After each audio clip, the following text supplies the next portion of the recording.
7 graus, nós temos os corajosos de Cristo aqui, que não abrem mão da gente aprender, de compartilhar. E assim, a gente está numa cruzada tão legal, a gente está aprendendo bastante com as igrejas da Ásia. Então a gente vai para a terceira igreja hoje, né? Vamos falar de Pérgamo, da igreja de Pérgamo, e temos algo a aprender. Porque a gente viu que na igreja de Éfeso, a igreja recebeu crítica e elogios. A igreja de Esmirna só recebeu elogios. E Pérgamo, ela volta a receber crítica e elogios. E o que a gente vai aprender com a aula de hoje, o tema da aula de hoje é o perigo da igreja misturar-se com o mundo. A gente vai ver no decorrer da aula que vai ser um pouco o contraste de Éfeso. Éfeso era tão zelosa com a doutrina, que parou de amar. E Pérgamo, por amar, acabou abrindo mão um pouco da doutrina. E aí é onde vem a correção. Então a gente vai passar pela igreja de Pérgamo.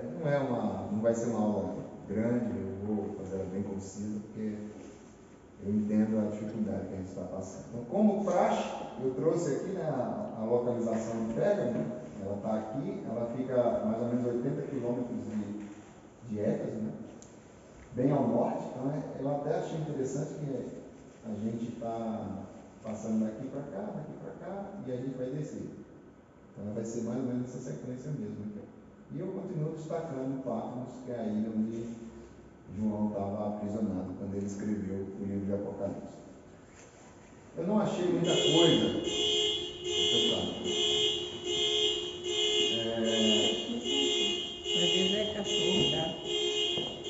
Eu não achei muito material de Pérgamo, porque como a gente sabe, Pérgamo também já foi extinta, né? A cidade não existe mais. Mas eu achei essa figura que vai nos dar uma boa noção do que é a cidade de Pérgamo. E a primeira coisa que a gente precisa destacar é que Pérgamo tinha a cidade alta e a cidade baixa. A cidade baixa, muito antes dos romanos chegarem, ela já era ocupada pelas pessoas de baixa renda, as pessoas que tinham menos poder aquisitivo, menos relevância financeira. E a cidade alta é onde ficava o grande panteão, o principal templo, que a gente vai falar dele mais na frente, e também as construções e as casas das pessoas que eram mais abastadas. Então é mais ou menos essa a figura. Essa aqui foi uma imagem que eu tirei do Museu de Berlim, da Alemanha, mas retrata bem, porque o que eu achei foi só colunas e muita ruína que não mostrava bem a situação da cidade de Berlim. E é importante a gente entender e guardar essas imagens, porque aqui não dá para ver bem, mas tem fumaça saindo aqui. Aqui onde ficava a água, onde era edificado o templo ao imperador. E a gente vai falar de 3 linhas idólatras que Pérgamo possuía. Era a adoração ao imperador, a adoração a Zeus, aí o templo de Zeus já era aqui no panteão, e a adoração a Esculápio, que é um outro deus que a gente também vai falar dele um pouco lá na frente. E a tradição diz que todo dia tinha que sair fumaça aqui, em adoração a Zeus, ao imperador.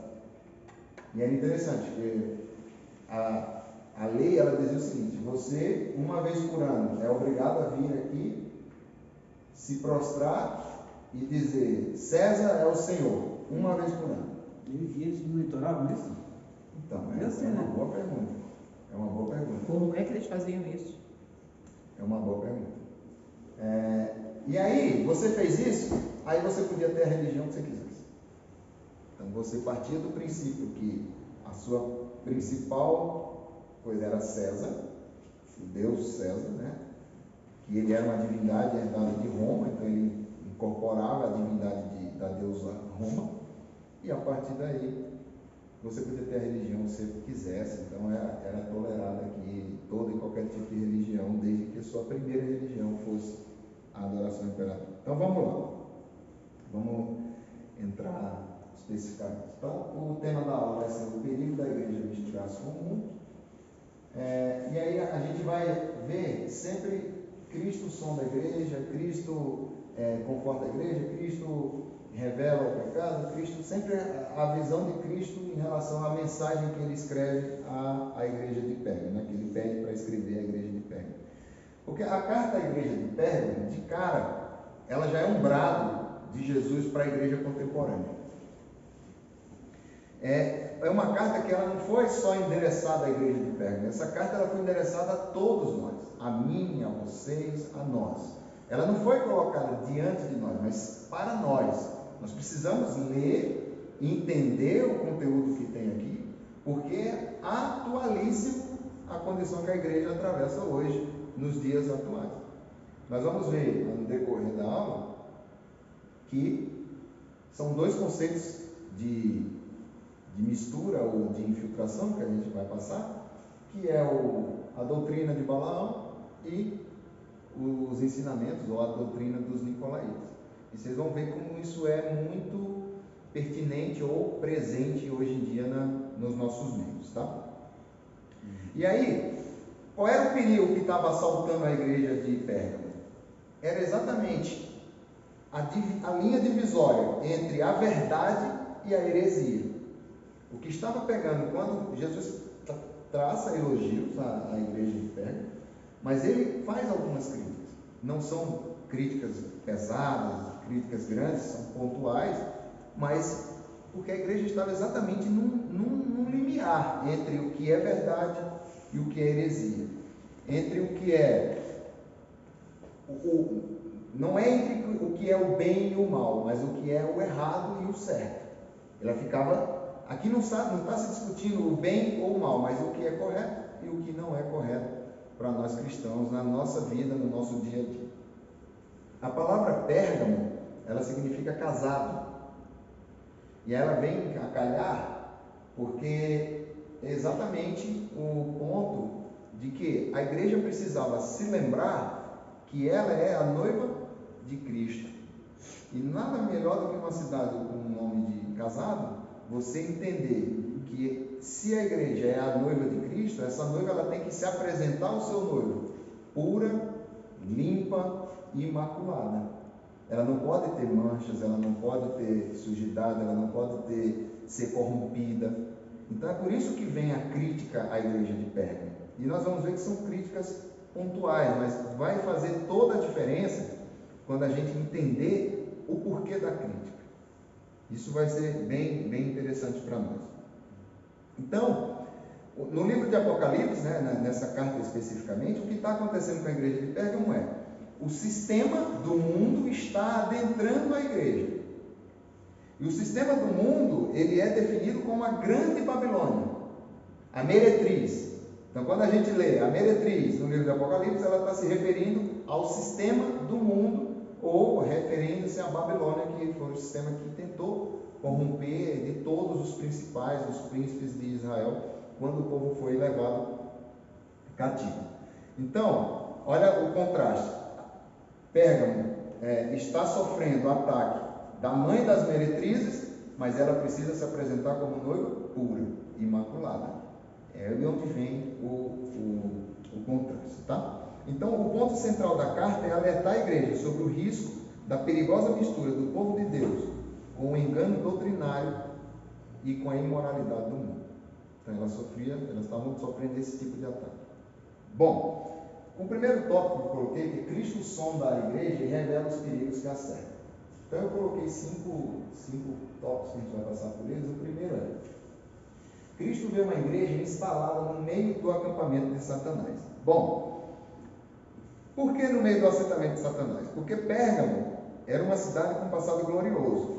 Ela era a cidade mais importante das 7 igrejas da Ásia. Ela era a capital da Ásia. Então é uma cidade que tem uma relevância diferente de Esmirna, que foi destruída e foi reconstruída 400 anos depois. Não, Pérgamo já vem com uma posição sólida, Alexandre o Grande, que tornou ela capital por volta de 333 a.C. Átalo III, rei Seleuda, o último do Pérgamo, foi quem passou Pérgamo a Roma no seu testamento. Então Pérgamo não foi conquistada, ela não sofreu guerra, ela não sofreu atrocidades do Império Romano que destruísse a cidade ou que imaculasse a cidade, deixasse a cidade feia. Átalo, na sua morte, escreveu no seu testamento, passando a cidade de Pérgamo para Roma, porque Roma já vinha numa crescente de império, ele já tinha percebido, já tinha conquistado outras cidades da Ásia e da Grécia, então ele não quis enfrentar o exército romano, ele entregou a cidade de bandeja, vamos dizer assim, tá? E por que ela está instalada no meio do acampamento de Satanás? E aí a gente vai ver exatamente por quê. Quando ela se torna a capital da Ásia, a principal cidade da Ásia, o principal templo de adoração ao imperador está em Pérgamo. Então, naquela foto anterior, vocês vão ver que ele tem um destaque gigantesco na cidade, porque é o principal templo. Esmirna construiu o primeiro. Lembra que a gente estudou na aula passada? Ela ganhou a concorrência lá contra Éfeso, contra as outras cidades. Mas Pérgamo tinha o principal templo de adoração ao imperador, que personalizava de novo a divindade Roma. Ele era como se Roma o possuísse, o incorporasse e ele tivesse poder sobrenaturais, o poder divinos sobre as coisas que ele gerenciava. Segundo ponto, Pérgamo era um importante centro cultural. Isso é legal. Pérgamo tinha a segunda maior biblioteca do mundo, com cerca de 200.000 pergaminhos. Ela só perdia para a cidade de Alexandria, no Egito. Então, Alexandria era o principal centro cultural de conhecimento, mas Pérgamo também era uma referência absurda, uma biblioteca desse tamanho. No século III, Eumenes, era o rei de Pérgamo, no século III, ele resolveu transformar a biblioteca de Pérgamo na maior do mundo. Então, o que é que ele fez? Ele convenceu, o nome do caboclo é Aristófanes de Bizâncio, que era o bibliotecário de Alexandria, a se mudar para Pérgamo e levar com ele muitos pergaminhos, porque os pergaminhos eram feitos de papiro, que era uma planta que dava mais do Nilo, ela passava por um tratamento muito parecido com a celulose que a gente extrai nas plantas e forma o papel. O papiro também tinha essa habilidade. E ele pediu para levar os pergaminhos, o papiro, para poder eles confeccionarem mais pergaminhos e se transformarem na maior biblioteca do mundo. Porém, o Ptolomeu, que era o rei do Egito, ficou sabendo e ele ficou muito furioso. E aí ele embargou, ele não proibiu o Aristófanes mas ele embargou o transporte de papiro do Egito para a Ásia Menor. E aí, qual foi a solução? Os pergamianos, não sei como é que chama, quem é o gênero, né? O gentílico de Pérgamo, mas os habitantes de Pérgamo desenvolveram um papiro em couro liso.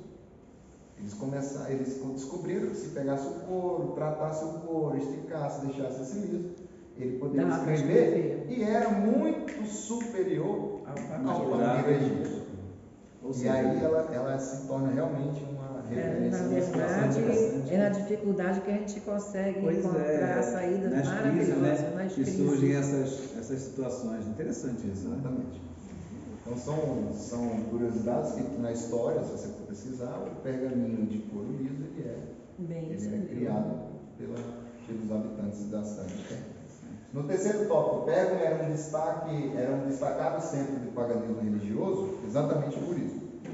Porque, como a gente viu, tinha um panteão, que era o panteão, ficava na parte alta da cidade, com altares a vários deuses, e tinha, e no topo, né, da Acrópole ficava exatamente o templo a Zeus, que é o pai de todos os deuses da mitologia grega. E essa Acrópole, ela veio a se tornar uma das 7 maravilhas do mundo antigo. Então, um templo bem destacado. Tá? Um outro dado relevante é que Pérgamos adorava um deus chamado Esculápio. Eu falei um pouco dele na aula com a Trismília, mas só citei. Mas em Pérgamo, a adoração a Esculápio era algo assim devocional. Por quê? Porque Esculápio ele é conhecido como Deus Serpente. É o Deus que cura. E aí você tinha os sacerdotes de Esculápio que formaram escolas de medicina e espalhou isso por diversas partes do mundo. É daí que vem o símbolo da medicina? É por isso que o símbolo da medicina hoje é uma serpente enrolada, porque é o que simbolizava a figura de Esculápio, o Deus Serpente. Então olha como uma cultura antiga, ela vem perpetuando ao longo do tempo, e até hoje, no nosso dia a dia, a gente vê o símbolo da medicina com uma serpente. Por que que a adoração a Esculápio era muito devocional? Porque ele simbolizava a cura. As pessoas do mundo inteiro se dirigiam a Pérgamo em busca de tratamentos. Eles tinham escolas de medicina. Eles tinham 200 escolas espalhadas no mundo inteiro. E a principal delas ficava em Pérgamo. E aí eles atribuíam as curas exatamente ao Deus. Então você fazia um tratamento, a pessoa chegava lá com uma doença normal que aflige qualquer ser humano, eles aplicavam um tratamento, a pessoa se curava, e essa cura ela era endereçada a Esculápio. Então Esculápio se tornou uma referência de um Deus também muito adorado na cidade você vê que as coisas fazem um sincretismo tão grande que aí tem aqueles caras muito ateus, né? Médicos normalmente são bem ateus, bem descrentes, e aí tem um símbolo dele lá. Eu já tinha lido isso assim superficialmente, e aí ele aceita aquilo normalmente. O maior médico da antiguidade conhecido, o nosso amado aqui, ele deve ter ouvido falar, chamava-se Hipócrates. O segundo era Galeno. Galeno era de Pérgamo. Então era um centro realmente de ciência, de conhecimento, de estudo, de aprofundação naquilo que afligia o corpo humano. As curas vinham e eles direcionavam isso a Esculápio. E olha que interessante, né? Guardem essa informação. A serpente assassina, ela começa a se mostrar como algo salvador, sedutor, começa a encantar. As pessoas já não veem mais a serpente como algo que é só mortífero. Pelo contrário, a serpente começa a virar símbolo de cura, de melhoria. E vem com a gente até hoje. Tá? Nada contra, não estou dizendo aqui que os médicos cristãos têm que quebrar as serpentes lá no seu. Não precisa, mas só para saber a origem. E aí o Espírito Santo fala. Até mesmo porque, por exemplo, o medicamento para pressão alta, o captopril, a origem dele é do veneno da cascavel. Exato. Tem origem lá no veneno da cascavel. O quarto ponto, que em Pérgamo estava o centro asiático do culto ao imperador. Então eu já dei uma spoiler antes, né? Já falei um pouco que eles tinham que queimar incensos a César todo dia, e uma vez por ano. As pessoas eram obrigadas a irem ao templo, queimar incenso e gritar: César é o Senhor. Depois disso, elas podiam ter qualquer religião. Inclusive, eles já ofereciam o panteão, que ficava na cidade alta, que tinha lá todos os tipos de deuses que compunham a mitologia grega, romana, o que vocês imaginarem. Então, Roma não se prendia que a minha religião é a melhor e só ela que vai salvar, ou se você tem que ser fiel a mim. Não. Primeiro a mim, depois você consegue seguir a religião que você quer. E último, Cristo, o som da igreja, revela os perigos que a cercam, porque Pérgamo, dito por Jesus, em Pérgamo estava o trono de Satanás. E aqui, quando a gente fala que estava o trono de Satanás, não é porque havia um edifício como hoje, tem muita gente da doutrina do satanismo, né? Tem uma corrente satanistas. Que revela satanistas, que ficam dizendo que em São Francisco tem a igreja de Satã, aquela coisa toda, e tem. Lá em Caxias, Duque de Caxias tem o templo de Satanás. Um templo de Satanás, mas diferentemente desse conceito, dessa visão de que seria um edifício, algo fixo ou visível na cidade de Pérgamo, não. Quando se fala de trono de Satanás, lembrei, é um movimento de batalha espiritual, né? Os crentes do movimento de batalha espiritual têm muito essa visão do templo físico. O trono de Satanás, ele é marcado pela pressão e sedução. O que nós estamos dizendo? Onde o trono de Satanás está instalado, reina ou predomina o misticismo, a mentira religiosa e a sedução ao povo de Deus. Por isso que Cristo afirma que em Pérgamo estava o trono de Satanás.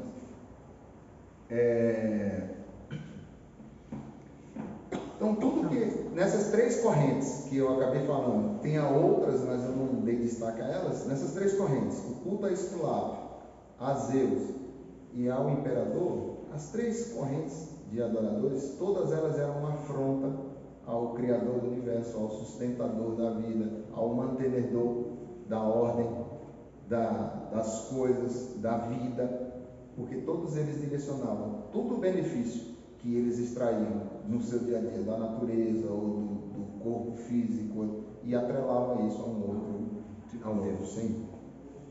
Então, por isso que é considerado trono de Satanás, porque era uma região de muita pressão contra a igreja e de muita sedução. Amém? Então, só para finalizar esse tópico, eu finalizo dizendo que Cristo, ele não só conhece as obras da igreja, mas ele também conhece as tribulações, os perigos que a cercam, o que está sendo levantado para vir contra a igreja. Então, é por isso que a gente tem, e eu enfatizo, a importância de ser uma igreja santa, uma igreja pura, uma igreja que está buscando o tempo inteiro santificação, para que essas coisas não adentrem a casa do Senhor. Porque uma vez que adentrem, irmãos, aí nós vamos ver lá na frente a repreensão que vem para a igreja de Pérgamo. Então, Deus, ele não está só no nosso meio, andando no meio dos candeeiros, mas ele também está enxergando tudo ao redor, ou tudo que compõe, digamos assim, o contexto da igreja em si, para advertir, corrigir, estimular a busca pela santificação. Então, é esse o papel que Cristo faz o tempo inteiro. E de novo, não nos enganemos. A nossa igreja hoje, por isso que esse tema está muito linkado à nossa igreja hoje, e aí não é a nossa igreja aqui IPM, tá? Estou falando da igreja evangélica em si, ela está bombardeando-se, ela está sendo bombardeada o tempo inteiro de valores mundanos por uma sociedade não cristã, com conhecimentos que são simulacros, essa é a palavra, simulacro. O que é um simulacro? É uma mentira disfarçada de verdade, ou uma mentira com meia verdade, ou uma mentira com alguma verdade dentro, que depois vai virar uma verdade inteira, e isso passa a ser regra e as pessoas abraçam. Então essa é a palavra, simulacro. Uma mentira disfarçada de verdade. E a gente vai ver que Cristo viu uma igreja capaz de enfrentar a morte por sua causa. Então aqui vem o elogio. Assim como Esmirna, que era uma igreja fiel, Cristo reconhece que há fidelidade. Porque, a despeito do que nós já falamos, do culto a Esculápio, a Zeus, ao imperador, os crentes da igreja de Pérgamo só professavam um nome: Jesus. Jesus. E isso é tão real que no versículo 13, Jesus se refere a Antipas. Quem era Antipas? Pastor da igreja de Pérgamo, que foi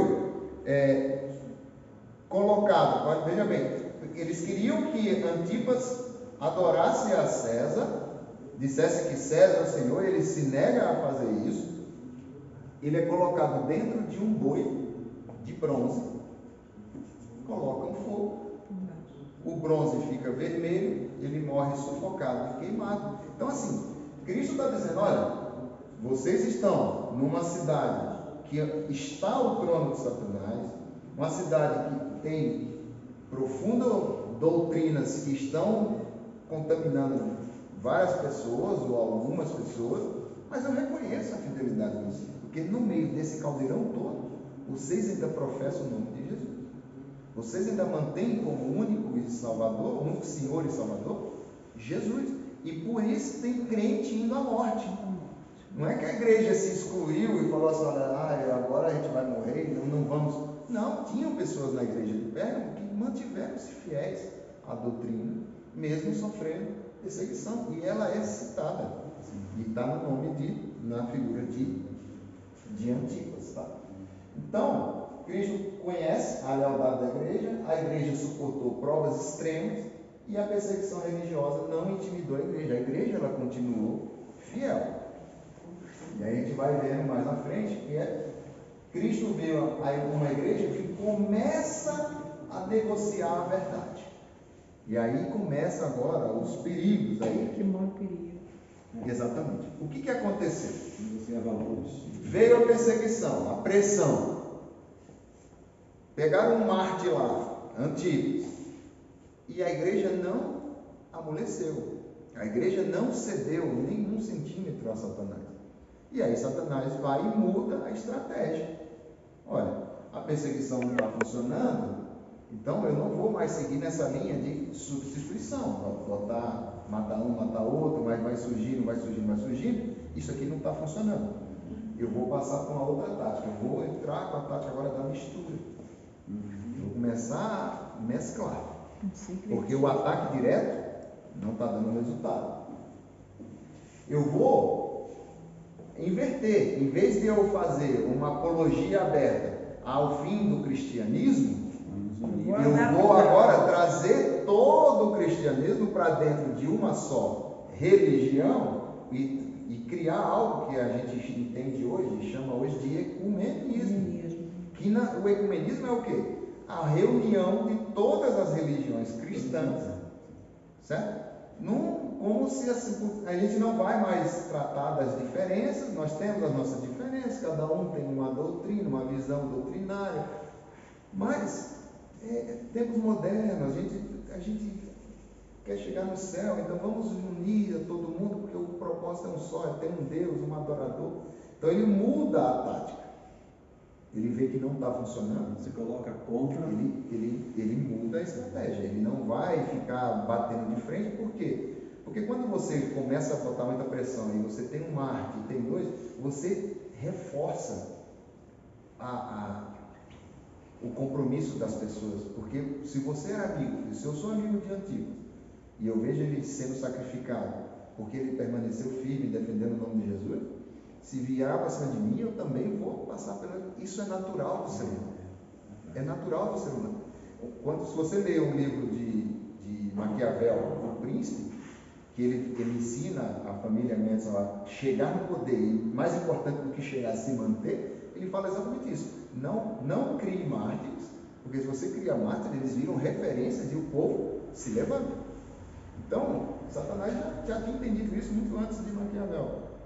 Se eu continuar criando um mártir, 2 mártires, nós vamos ter aqui uma série de mártires, uma igreja poderosa, porque as pessoas vão cada vez mais acreditar que esse é o caminho, Então vamos aliviar a coisa e tentar entrar por um outro caminho. E aí é onde entra o próximo tópico, que é Cristo vê uma igreja que começa a ceder às pressões do mundo. E aqui nós vamos exatamente entrar no que é conhecido como a doutrina de Balaão. Todo mundo aqui conhece a história de Balaão? Sabe exatamente o que é a doutrina de Balaão? Não, então vamos lá, rapidamente.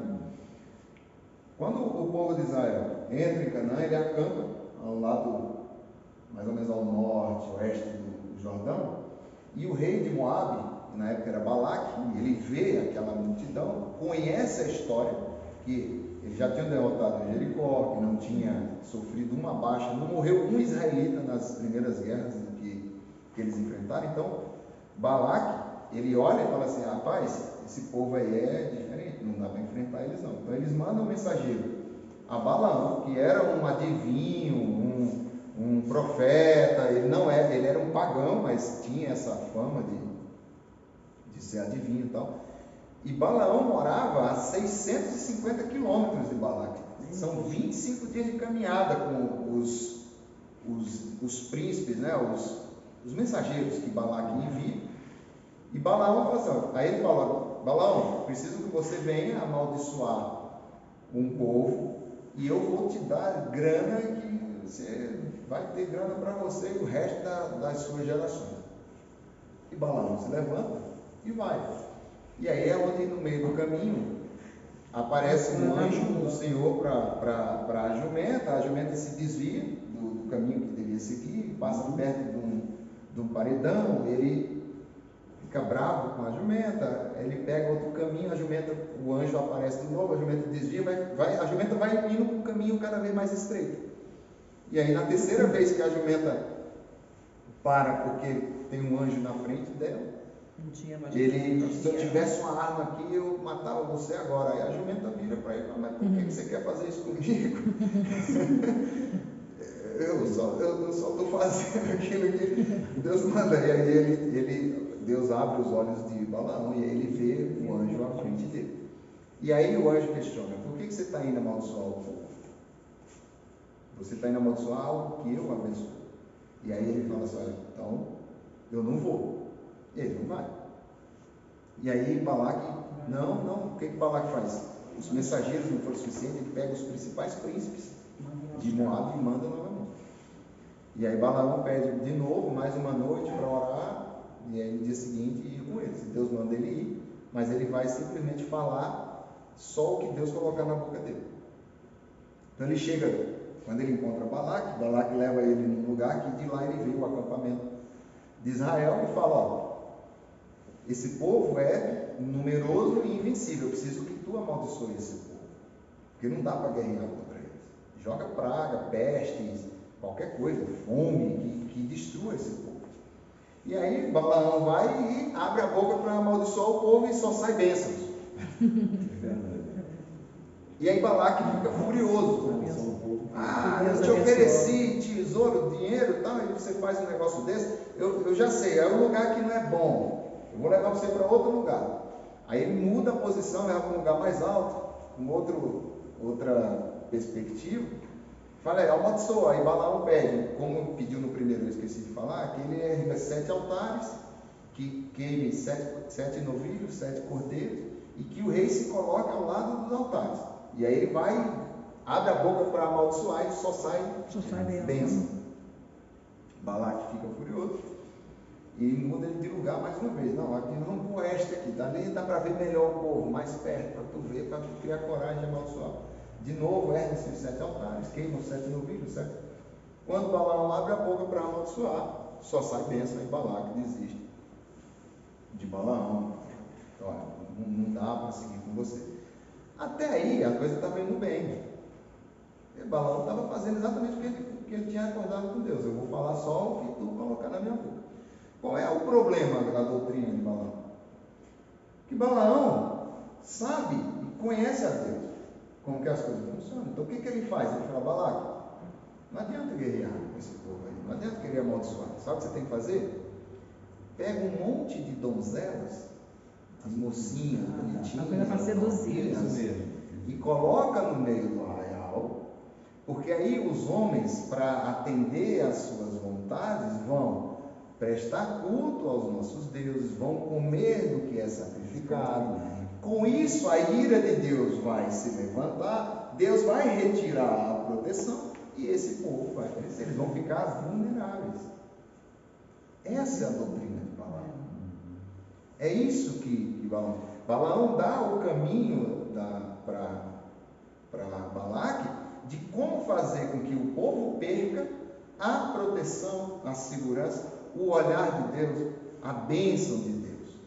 E parece que é besteira, Mas quando isso acontece e vem a guerra próxima, morrem 24 mil. Desculpa. Deus levanta o profeta e pede para cada um sair matando quem se corrompeu diante dos deuses moabitas. E eles saem matando um israelita, matando o outro. Quem se contaminou. Morrem 24 mil israelitas. Olha o perigo que é você se deixar contaminar, misturar. Nesse caso, na igreja, né, o Satanás, ele se infiltra.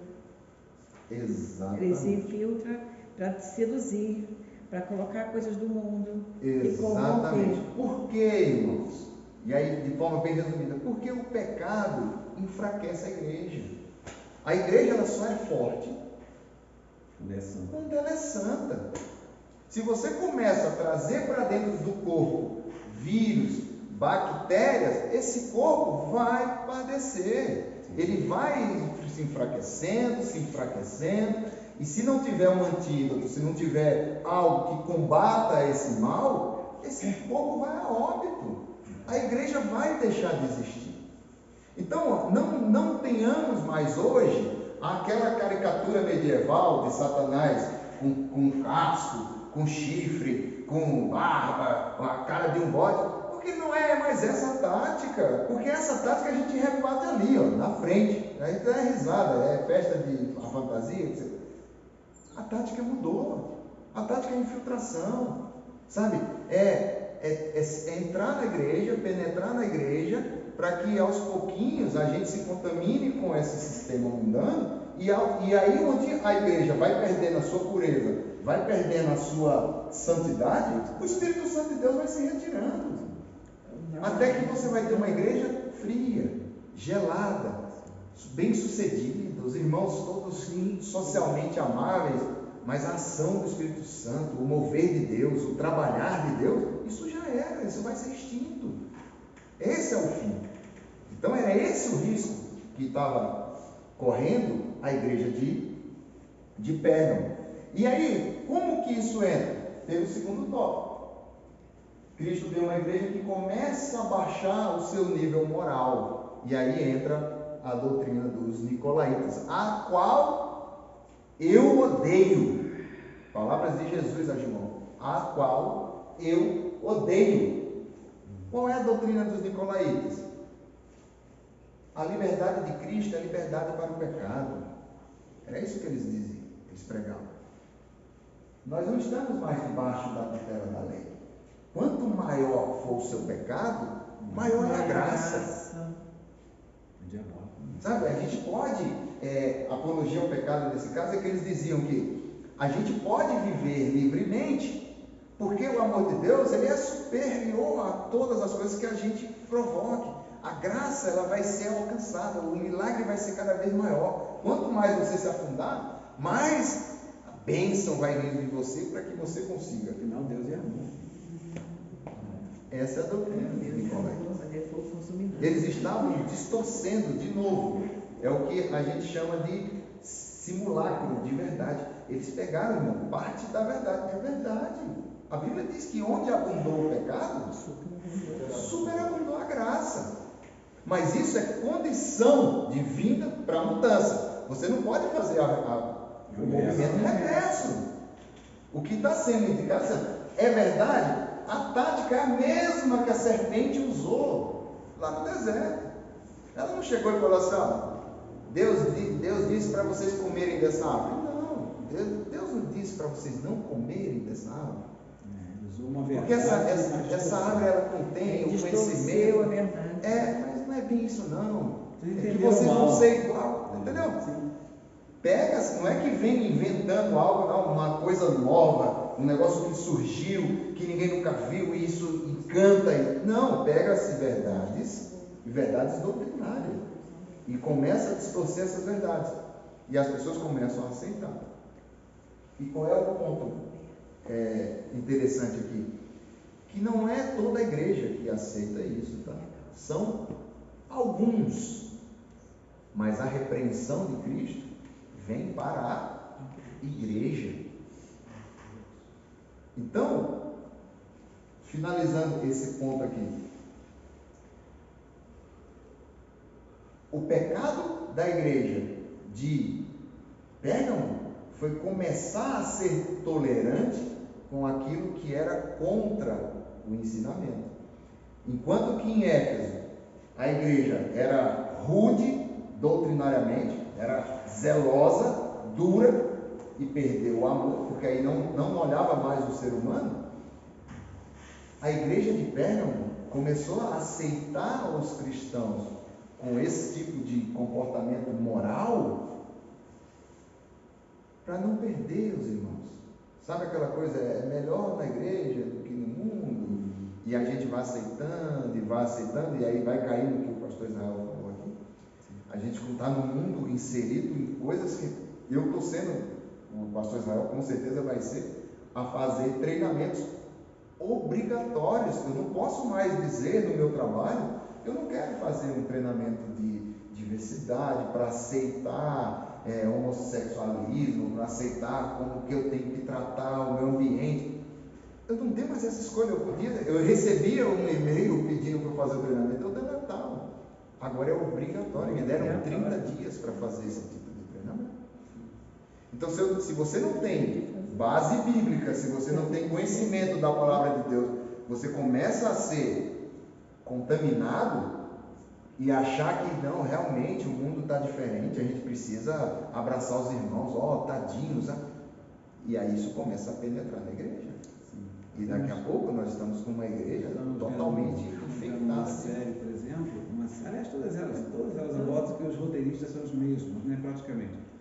E aí uma série policial. A ênfase da série, na maior parte do tempo, lógico que a gente acelera, né? A gente está sabendo o que vai dar. E é um casalzinho de rapazes que agora ele terminou com o outro, aí agora ele está. Aí a gente acelera para ir para a verdadeira história que a gente quer ouvir, né? História policial. Mas bate isso o tempo todo, né? Até fazer com que as pessoas entendam que aquilo é uma coisa normal, não, é comum. Cristo diagnostica a igreja e identifica a fonte do pecado. Primeira coisa, Jesus diz que a fonte do pecado é o diabo, não tem outra origem. O pecado se origina do diabo.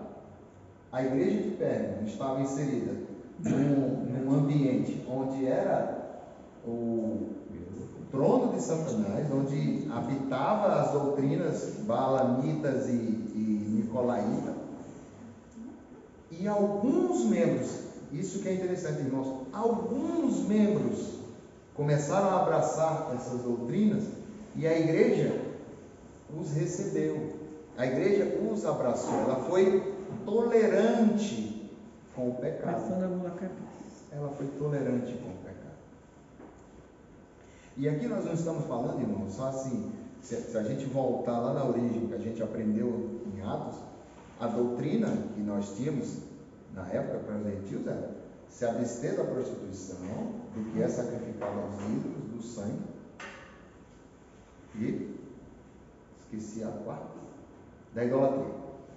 Era essa a doutrina. Então, quando a gente imagina que a igreja começou a receber ou a tolerar membros cristãos que não estavam mais dentro dessa doutrina, com certeza eram pessoas que passaram por uma questão, aí o Fabiano falando, isso não está escrito, mas eu imagino que seja dessa forma. Por uma condição social, eu comecei a frequentar um templo de adoração a fulano para eu ser aceito em determinado membro, ou eu comecei a ter um comportamento moral diferente. Quando se fala de comportamento moral, geralmente você vai mais para a área da sexualidade, ou estava tendo um evento e para eu assumir um cargo eu precisava prestar o meu culto lá ao imperador para poder as pessoas verem que eu estou enturmado, mas eu amo a Cristo, eu quero ficar com Cristo, eu só fiz aquilo para conseguir um pouco de...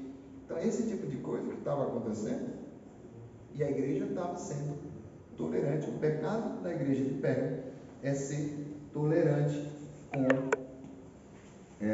com o pecado, tá? E de novo, Satanás não é um bicho burro, não é um bicho feio, não. Primeiro, Jesus o chamou de príncipe deste mundo. Paulo o chamou de príncipe das potestades do ar. é um cara que existe antes do mundo existisse. Então não é burro, nós não estamos lidando com uma pessoa privilegiadamente intelectual que quer criar uma igreja. Nós estamos lutando contra um ser que quer a destruição da igreja de Cristo. Ele quer que a noiva se apresente diante do seu noivo com as suas vestes manchadas. E ele não vai usar táticas que sejam absurdas, extravagantes, explícitas. A coisa vai vir na surdina, devagarzinho, com sedução, com encantamento, sabe, com apelo emotivo, apelo social. Mas nós temos que ser fraternais, vamos aceitar esse coisa. Olha, o casal aqui, a gente precisa abraçar. Correto, né? Cuidado, irmão. A doutrina bíblica ela é binária, ou é ou não é. Não é ou não é. Eu falei um pouco disso na última aula. Nós estamos inseridos num contexto de relativismo. Tudo é relativo. Não existe mais a verdade nem a mentira, nem o bem nem o mal. É tudo relativo. Depende do seu ponto de vista. Depende da perspectiva. Depende do prisma com que eu olho. Muito cuidado. Isso está adentrando as igrejas. Isso está contaminando as igrejas. Isso está fazendo com que o Espírito Santo de Deus se afaste e a igreja vai esfriando. Nós somos uma igreja que temos que buscar o tempo inteiro a santidade, o cumprimento da doutrina, para que a gente não afronte o Espírito Santo de Deus e não o retire do nosso meio. Porque todo o poder, toda a ação que acontece no nosso meio, ela vem através do Espírito Santo. Sem ele, não tem nem convencimento de pecado, nem operação de milagres, não existe. Isso era o perigo que a igreja de Pérgamo estava enfrentando. E o ponto 2, que diz que Pérgamo é um lugar sombrio, é porque a cidade estava mergulhada numa confusão mental de heresia. Ou seja, é uma cidade, imagina, eu falei no início, culturalmente uma cidade de pessoas inteligentes, não era uma igreja de pobres como era a igreja de Esmirna, não era uma igreja que tinha pessoas socialmente importantes, que ocupavam boas posições sociais, mas que estavam numa confusão mental absurda. Por quê? Porque você está sendo oprimido. E olha que perigo. Você está sendo oprimido. Aí você está suportando porque você sabe que o seu objetivo é o céu. O seu objetivo é o céu. E você está ali se congregando. E aí tem um irmãozinho do lado que está lá se misturando com o mundo. E a igreja aceitou, abraçando. Ele estimula ou desestimula o irmãozinho a permanecer ainda firme na fé? Porque se não tem consequência, por que eu tenho que sofrer? Desestimula. Esse é o perigo. Se dá para ser crente igual eu vivendo o mundo, por que eu vou abrir mão de algumas coisas para poder, me restringir? Esse é o perigo. Que aí você começa, a tal da a laranja podre no cesto, né? Ela acaba contaminando as outras. Esse é o perigo. Então, por isso que Jesus diz que Pérgamo é um lugar sombrio. Porque o contexto onde essa igreja estava inserida era terrível. Terrível. Era absurdo. Muito, muito difícil. Agora, Cristo, ele sonda a igreja e julga os que se rendem ao pecado. Então, primeiro, Jesus exorta os faltosos ao arrependimento, está lá no versículo 16. Ou seja, o que Cristo diz na igreja? Que a igreja está sendo tolerante, ela precisa expurgar o pecado da tolerância. Ela tem que tirar do seu meio o pecado da tolerância, junto com o erro doutrinário e com a libertinagem moral. Não é para confundir liberdade com libertinagem. Liberdade é o que nós temos, de proclamar o Evangelho, de adorar a Deus, independente se eu estou livre ou se eu estou preso. Me ponham em cadeias, a me amordaçem, mas eu continuo glorificando o nome do Senhor. Isso é liberdade. Agora, libertinagem é outra coisa. É eu achar que eu posso viver a minha vida da forma que bem é. E, de novo, por conta do pecado, a natureza humana ela é má, ela é perversa. a gente só não faz mais atrocidades hoje na sociedade porque existe uma coisa que chama-se educação. A gente foi educado a controlar os sentimentos, controlar os ímpetos, porque senão o ser humano é capaz de rasgar o outro por qualquer coisa, porque olhou feio para mim. E às vezes a gente vê atrocidades acontecendo no mundo e não entende o que é da natureza. Então, é preciso expurgar da igreja a tolerância religiosa. O pastor Israel foi muito feliz. Ele parece que a gente conversa, né, sobre a aula, porque ele falou exatamente isso no início do culto. Eu estava me preocupando com os que não vinham, em vez de enfatizar e ser grato a quem veio. Sabe, eu vou me preocupar com aquele irmãozinho que está, sabe, a gente está lá, irmão, vamos aqui com a gente e tal, e vamos orar, e o irmãozinho, não, eu vou, e daqui a pouco está lá das costas, está apontando, pulando, fazendo o que quer no mundo, e a gente vai ficar correndo atrás dessa criatura e a igreja desamparada. É exatamente isso. Então, assim, Jesus disse, cara, somos fraternais, temos que amar o nosso próximo, mas a salvação é individual, você precisa querer. Não é você só estar no meio da gente que ela vai passar de mim para você, porque estamos juntos, todos estamos contaminados pela graça de Deus. Não é assim que funciona. Então, por que eu tenho que ser tolerante com aquilo que vai ao encontro, vai de encontro, né, contrário ao que a Bíblia, ao que a palavra de Deus prega, anuncia? Eu preciso me posicionar. Nós, como igreja, nós temos que nos posicionar. É esse o perigo que a carta da igreja, a igreja de Pérgamo, vem nos mostrar. E Jesus sentencia os impertinentes com o juízo. Ele está dizendo exatamente que a falta de arrependimento vai desembocar no juízo. Deus é amor, mas também é fogo consumidor. Ele é a palavra que, olha que interessante, a palavra que hoje é pregada e que transforma, lá na frente ela vai se tornar juiz. Você vai ser julgado exatamente pela palavra que você ouviu e você não acatou. Sim. Ela hoje é uma mensagem de... Até eu escrevi aqui, esqueci a palavrinha. A palavra que hoje é falada, ela é uma espada, que hoje ela toca, né, lá na divisão da alma e do espírito, e convence o homem do pecado. Então ele tem a oportunidade de se arrepender. Quando vier Jesus na sua segunda vinda, esta palavra, ela se torna juízo. Ela é condenatória de todos os atos daqueles que não foram salvos e vão comparecer diante do trono branco, tá? Então a mensagem da verdade se tornará a mensagem do julgamento. Deus nos fará responsável por nossa atitude em face da verdade que conhecemos.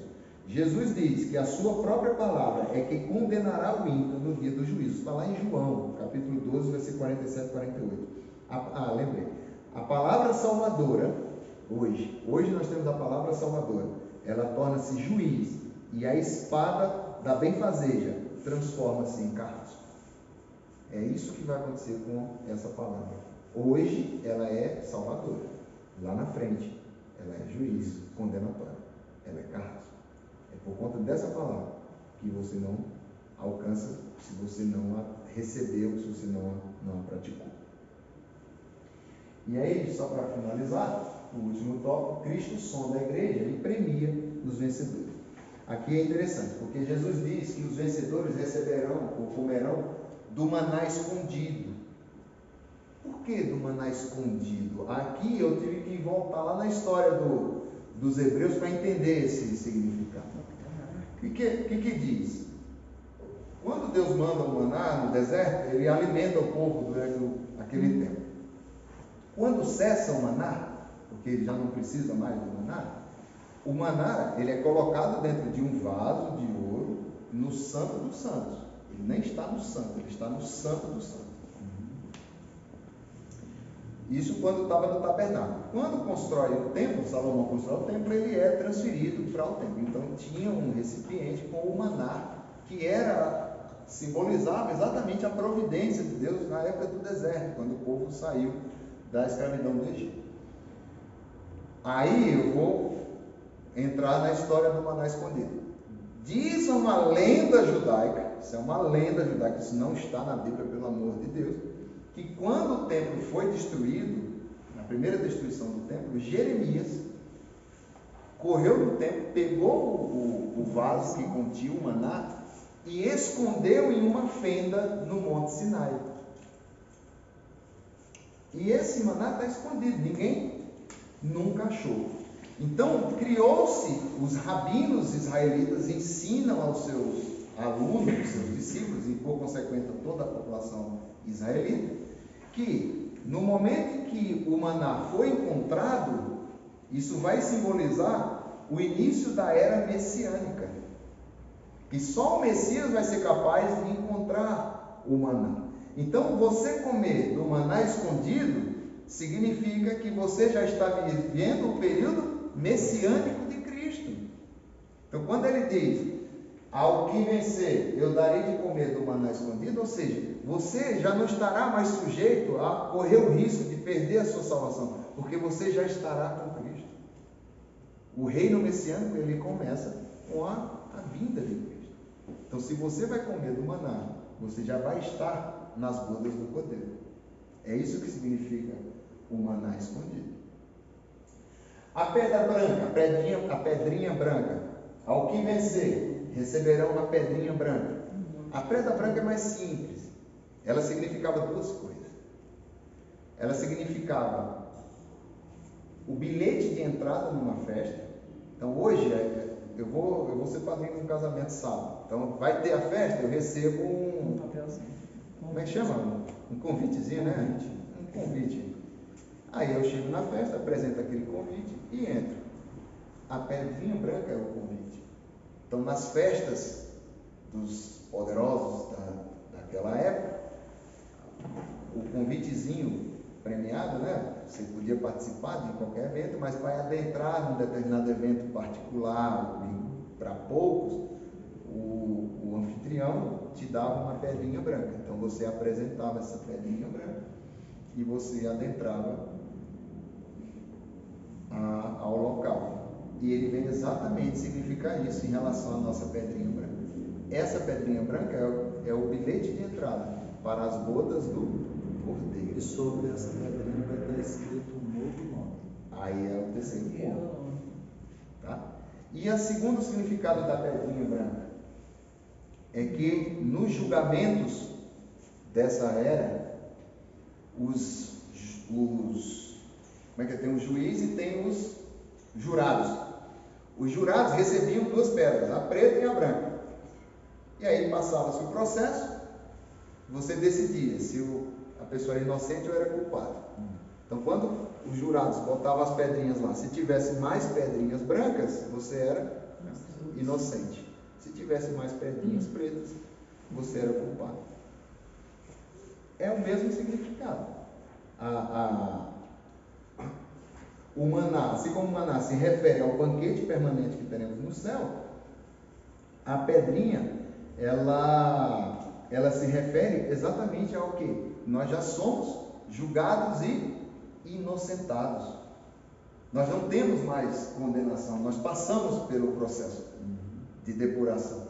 O julgamento já foi feito e eu fui declarado inocente. Por isso que eu recebo a pedrinha branca. Então, é esse o significado dessas duas expressões quando João escreve à igreja de Pérgamo. E na pedrinha branca, você receberá um novo nome. E aqui, o novo nome é um nome que ninguém conhece, ninguém sabe. Mas a maioria das linhas teológicas afirmam que você vai receber o nome de Cristo. Você vai ter um nome de Cristo, não o seu nome, né? Eu não vou ser o Fabiano no céu. Cristo vai dar um nome a mim. Porque eu adentrei, através da pedrinha branca, eu apresentei o meu bilhete de entrada. Eu já fui julgado, considerado inocente, então posso adentrar as bodas do Cordeiro. E vou participar do banquete celestial, comendo do maná escondido, que é a providência divina. Então, é esse o contexto, é esse os dizeres do livro de Apocalipse. Eu estourei aqui já 5 minutos. Eu tinha só mais um conceito, que aí não tem nada a ver com essa carta, mas porque quando a gente fala que a gente vai se deliciar com maná e compreender o novo nome, isso em teologia chama-se visão beatífica. Então, vocês, por curiosidade, se vocês um dia quiserem pesquisar o conceito, chama-se visão beatífica. O que é a visão beatífica? É o seguinte: é uma visão própria do Deus, real como Ele é. Paulo escreve que hoje nós conhecemos a Cristo em parte, mas então o veremos face a face como Ele é. Esse como Ele é que eles chamam de visão beatífica. É o que realmente Deus vai se apresentar para você como Ele é. Dentro da teologia isso se chama visão beatífica. Eu trouxe esse conceito porque ele fala exatamente no final. Quando Jesus diz que os vencedores receberão um novo nome, do maná escondido é Cristo, o novo nome é Cristo, nós vamos nos deliciar com o maná e compreender o novo nome. Isto é visão beatífica. Nós não vamos ver ou entender as coisas em parte como a gente entende hoje, mas realmente pura e séria ou verdadeira como é, e a gente não faz ideia de como é isso. Amém? Eu agradeço a oportunidade. Amém.